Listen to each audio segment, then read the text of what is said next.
son, you know why I'm here.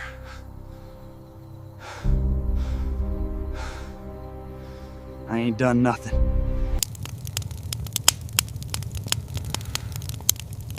I never thought one wrong turn could rewrite my entire life. But that night, on an empty highway, it did. The road stretched forever under the cold light of the moon. No cars, no voices. Just me, my heavy backpack, and the sound of my footsteps echoing in the silence. It felt like the world had swallowed me whole, leaving nothing but shadows and fear.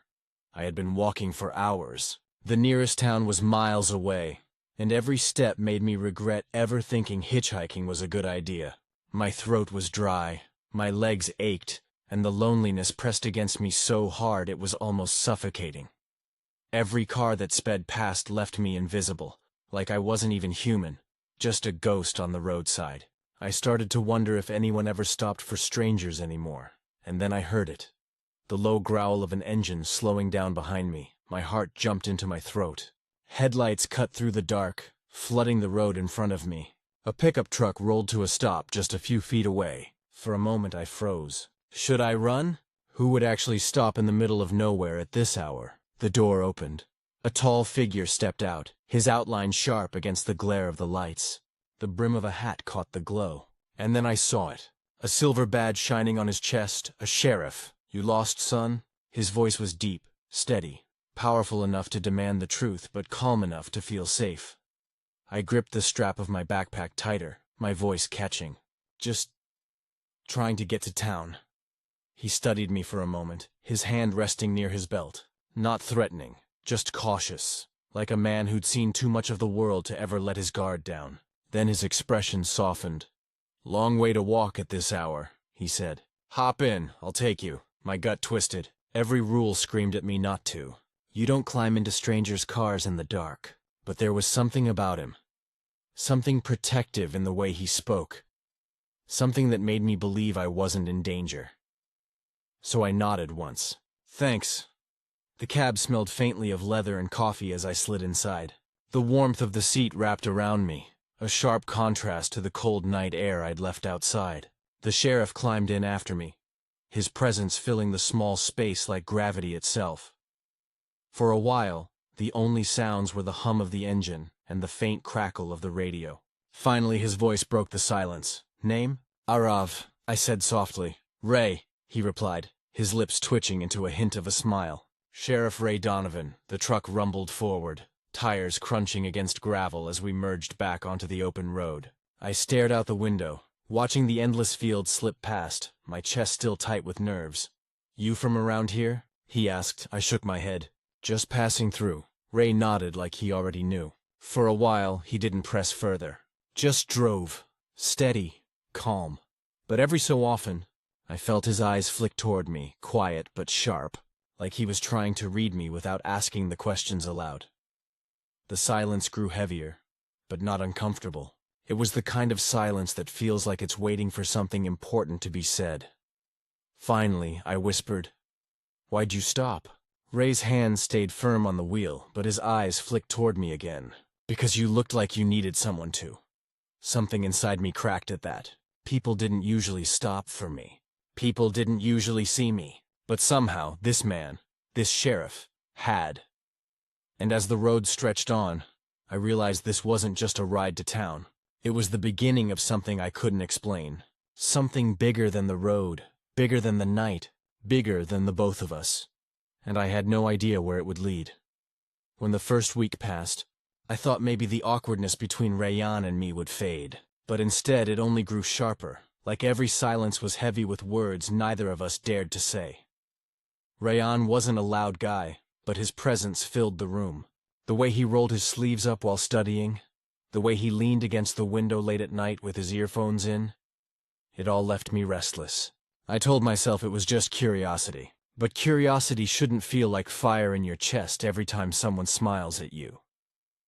One night, after a long day of classes, I came back to the dorm earlier than usual. Rayan was already there, sitting cross-legged on his bed, scribbling something in a notebook. His hair was messy, falling into his eyes, and he didn't notice me at first. I dropped my bag and laughed quietly. "You look like a poet, you know that?" He looked up, startled, then smirked. "And you look like someone who hasn't slept in a week." The way he said it, it wasn't teasing. It was concerned, and it caught me off guard. "Maybe I haven't," I admitted, sitting on my bed across from him.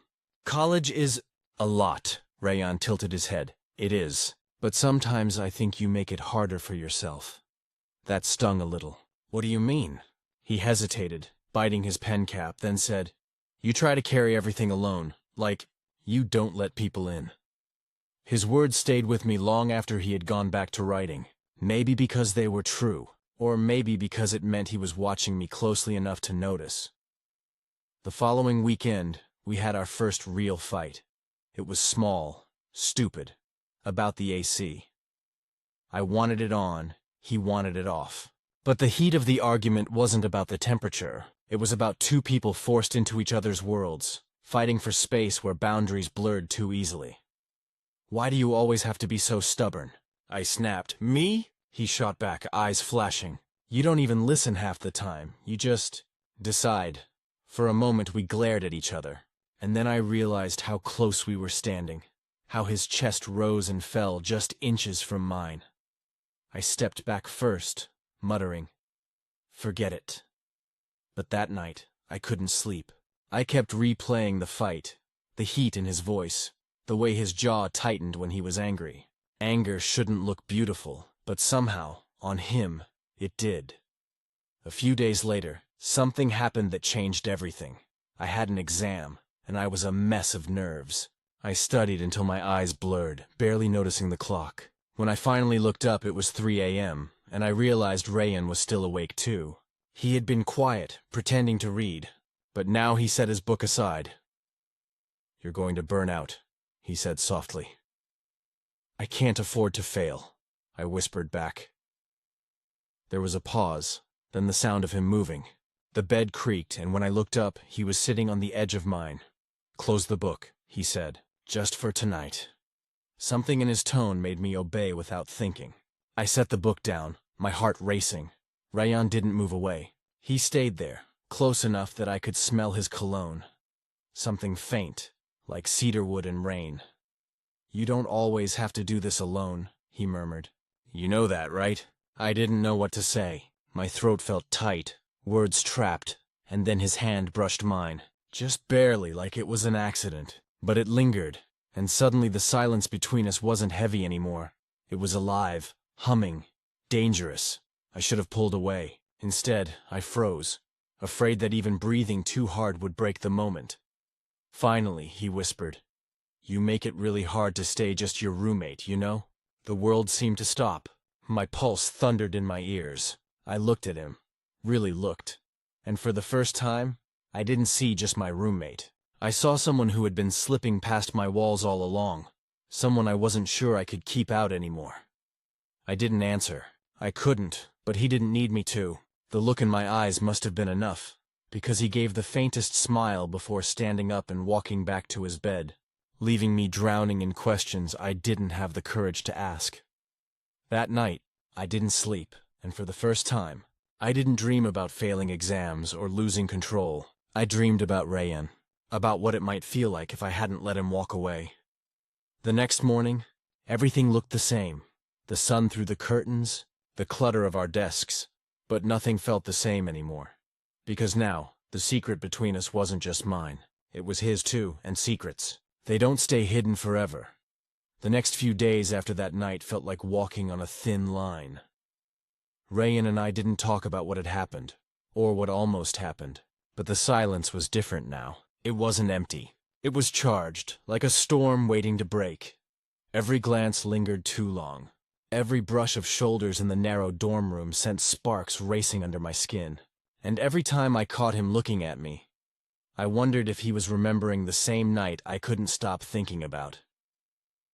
One evening, rain hammered against the windows, the kind of downpour that makes the whole campus go quiet. I was at my desk pretending to study when Rayan suddenly said, "Do you ever wonder if you're living the life you're supposed to?" The question caught me off guard. "What do you mean?" He leaned back on his bed, staring at the ceiling. "I mean, we follow these rules, these expectations, classes, grades, careers, But what if what you really want doesn't fit in that box? I swallowed hard. Are you talking about dreams or something else?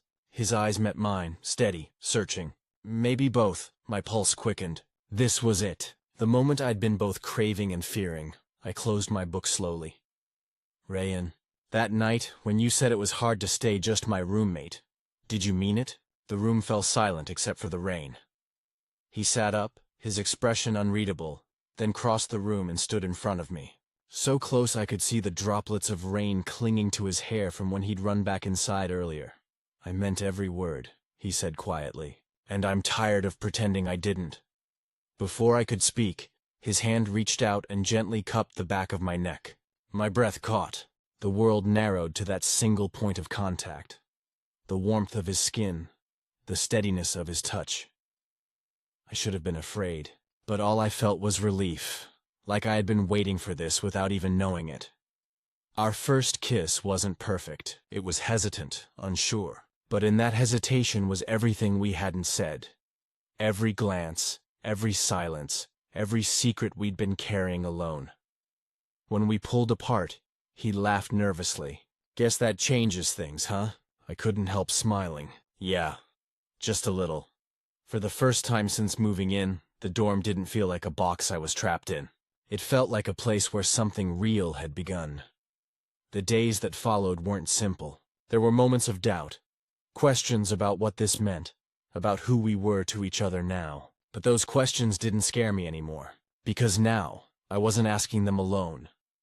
Rayan and I found a rhythm, a closeness that went beyond stolen glances and unspoken words. He became my anchor in ways I never expected. When classes felt overwhelming, he reminded me to breathe. When my old walls tried to creep back up, he was patient enough to wait until I lowered them again. It wasn't some fairy tale. It was messy, complicated, real, and that's what made it matter. One night, lying in the dark, I whispered, "Do you ever regret it? Letting this happen?" There was a pause, then his hand found mine under the blanket. "Not once," he said, "because for the first time, I don't feel like I'm hiding. Not from myself, not from you." His words settled into me like a truth I'd been searching for all along. And in that moment, I realized something. I had thought my roommate was just a stranger, someone I'd live beside, tolerate, maybe even befriend. But sharing that room had given me more than a roommate. It had given me a secret I never wanted to let go of. A secret that had changed everything. And if this story touched you, don't forget to like this video, subscribe, and share your thoughts in the comments. Every story matters, and maybe your secret could be the next one we tell.